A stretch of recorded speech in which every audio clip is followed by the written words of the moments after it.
Every afternoon, Thomas the Tank Engine puffs along his branch line with Annie and Clarabelle. First, they pass the water mill.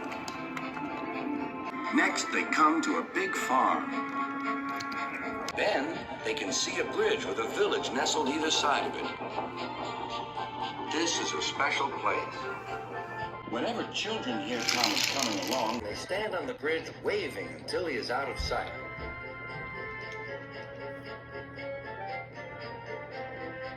One day, Thomas was running late. He had stopped at the signal before the bridge to talk to some new children. Percy the Green Engine was waiting too. "Hurry up, Thomas," called Percy when the signal dropped. "If you're late, Sir Topham Hatt may get a new engine to replace you." He would never do that, thought Thomas, but he was worried. Next day, Thomas hurried along the line. Just ahead was the goods yard. There, on the platform, was an inspector waving a red flag. Next, Thomas saw some children. They were waving too. Something must be wrong, thought Thomas. This station is for goods, not passengers. "Help, Thomas, help! We're glad to see you," called the children. "Please, will you take us home?" The station master explained to Thomas's driver that the school bus had broken down, and all the parents would be worried if the children were late. Thomas waited as the children walked down from the bridge.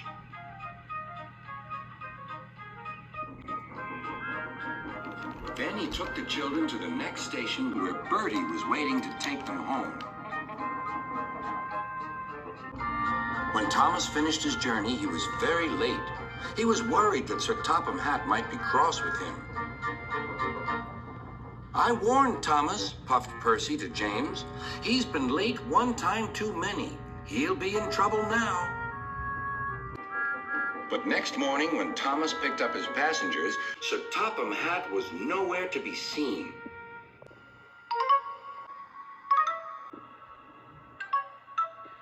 "Thank goodness," sighed Thomas.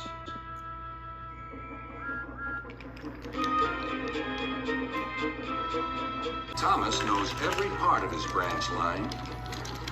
Just ahead was a stretch where the hot sun had bent the rails on the track. "Careful, Thomas," called his driver, but it was too late.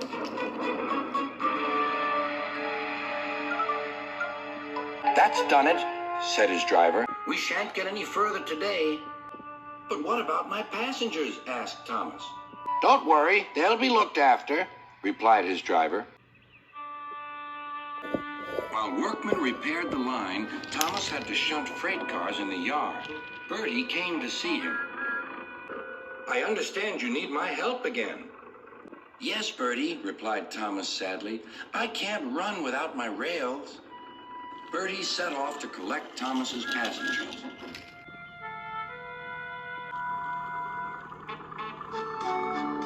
"Hello, Bertie," they said. "We're glad you're here." Bertie drove along the road that runs by the railway. He stopped at each station along the line. Sometimes he stopped between stations to let people off closer to their homes. Thomas felt miserable. "I've lost my passengers to Bertie. They'll like him better than me." Sir Topham Hatt arrived. "Your branch line is repaired. I'm going to change your timetable so that you and Bertie can work together more."